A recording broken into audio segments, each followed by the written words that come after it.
Every morning is a new beginning, but not everyone knows how to turn it into a meaningful one.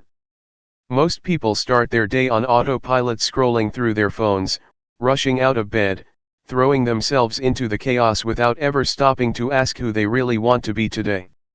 And then they wonder why every day feels the same, why their life never changes, why they still feel exhausted and powerless.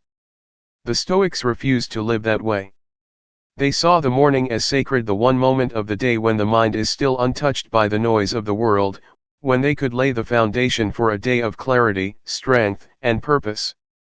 If you want to take control of your life, start by taking control of your morning. Here are 7 Stoic habits that can change your life forever. Part 1. Choose your challenge before the day begins. Every morning when you wake up, you face a choice. You can let the day pull you along in the usual inertia, or you can rise and choose a challenge that will forge your willpower. The Stoics believed that morning is the most important moment to set the tone of a warrior's spirit. If you start your day by avoiding discomfort, the rest of the day will be spent chasing comfort and safety, and you'll miss your chance to grow stronger. Remember, willpower isn't born in comfort. It's forged in the moments you deliberately put yourself in challenge, even in small ways. A cold shower, a deep breathing exercise before sunrise, a quick run in an empty park, each one is a declaration to yourself: I'm not here to seek the easy path. I'm here to train. This is the gift you give yourself before the world gives you its tests. Choosing a morning challenge is not about punishing yourself. It's a ritual of initiation. Every time you dare to step into discomfort, you open the door to a stronger version of yourself. And the key is that you do it voluntarily. That way, when hardship shows up uninvited, you won't see it as an enemy, you'll recognize it as training you were already prepared for. Ask yourself, do you start your mornings passively, waiting for motivation to show up before you rise? Or are you the one who initiates the day with a will-sharpening action? It only takes one small act: getting up as soon as the alarm rings, taking a deep breath, and stepping out of the warm cocoon of your blanket. In that moment, you send a message to yourself: I am the one who sets the pace for today. And once you've chosen your challenge for the day, something shifts inside you. You no longer step into the day as someone being dragged along, you walk in as the driver. But to stay in control all day, there's one more thing you must do: prepare your mind for the storms ahead. The challenge you choose is just the warm-up. The challenge life throws at you, that's the real test. Part 2. Prepare your mind for adversity. If the challenge you choose wakes up your will, preparing for adversity keeps you steady when the storm comes without warning. The Stoics never stepped into a new day with an empty mind. They spent a quiet moment each morning imagining what could happen: a harsh criticism, a rejection, a small accident, even tragedy. They didn't do this to frighten themselves, but to train their souls in advance so that when adversity really arrived, they could face it without being swept away. Try picturing it right now. Today you might be insulted by someone, misunderstood by a coworker, rejected by a client, delayed by traffic, or receive bad news from your family. Most people react instinctively when these things happen, getting angry, frustrated, or shutting down. But if you've already thought about it ahead of time, it won't shock you.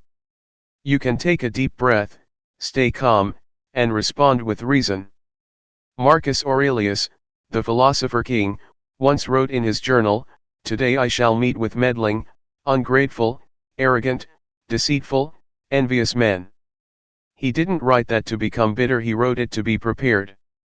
When it actually happened, he was ready because he had already faced it in his mind. Try giving yourself just 1 minute each morning for this small exercise.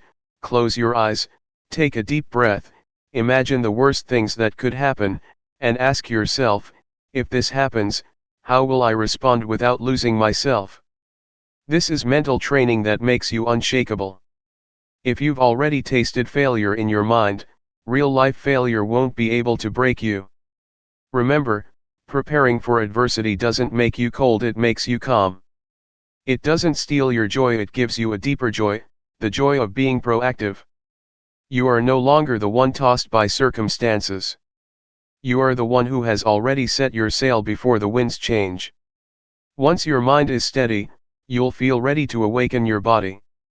Because the mind and body are not separate. A prepared mind needs an active body to put that calm into action. And that leads us to the next step, awakening the body to awaken the will. Part 3, Awaken the body to awaken the will. Once your mind is steady and ready for adversity, the next step is to wake up your body. The Stoics knew that the will cannot thrive in a sluggish body. A strong spirit needs a body that's awake.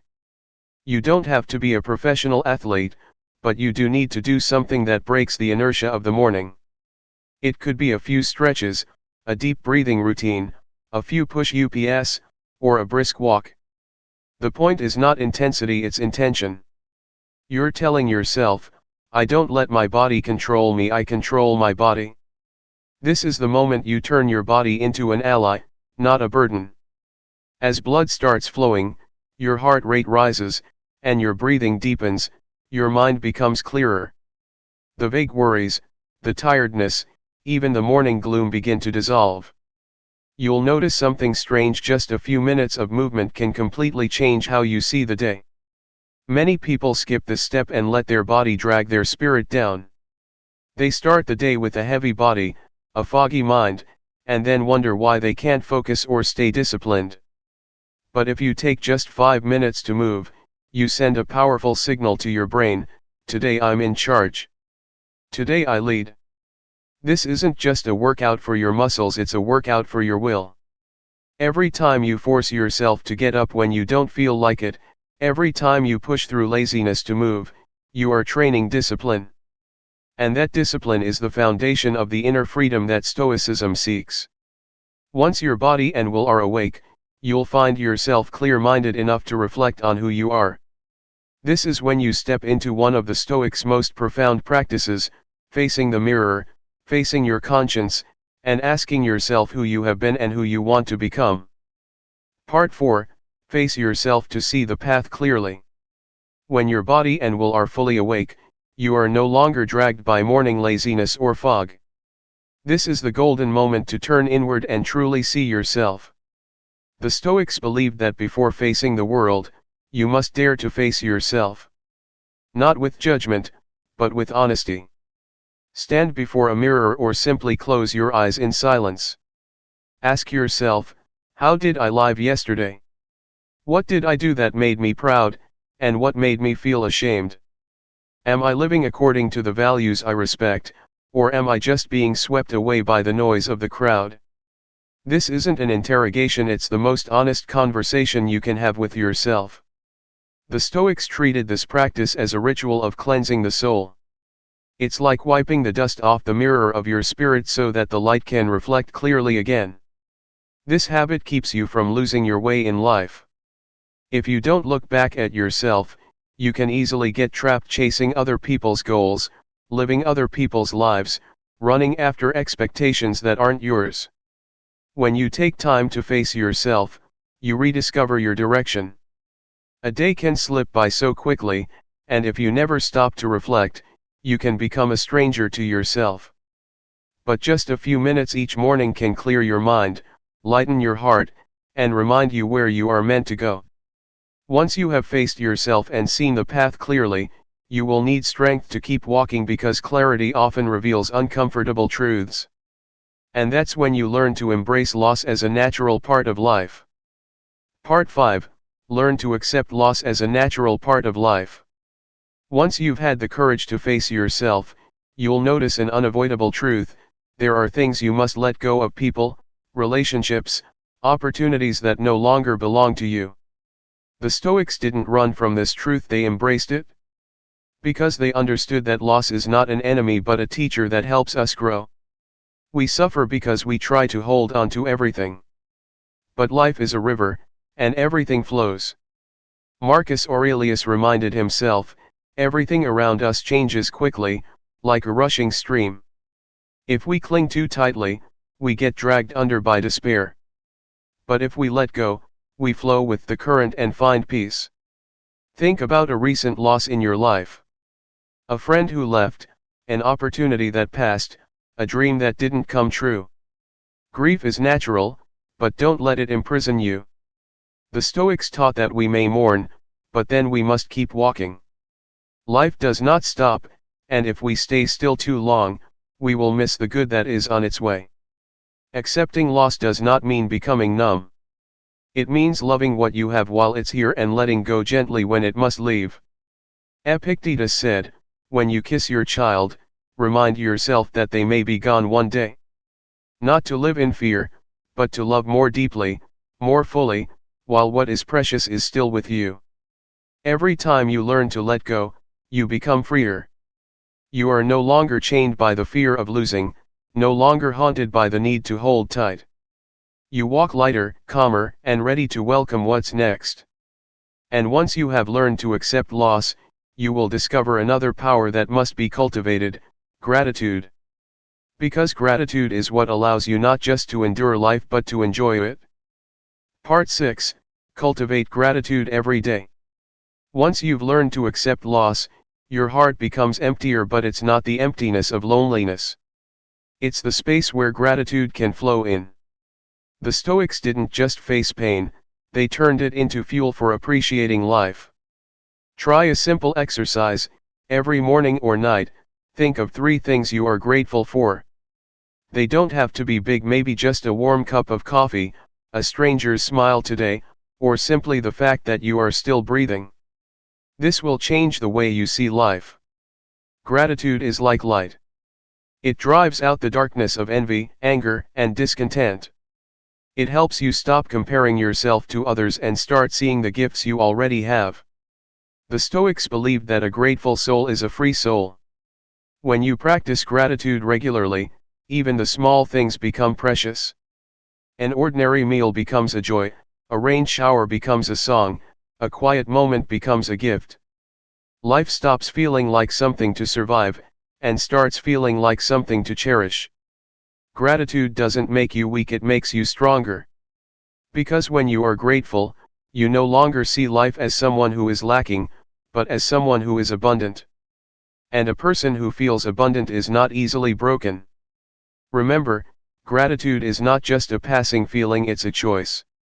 A choice to see life in a different light, to recognize that even in adversity, there is still something to thank for.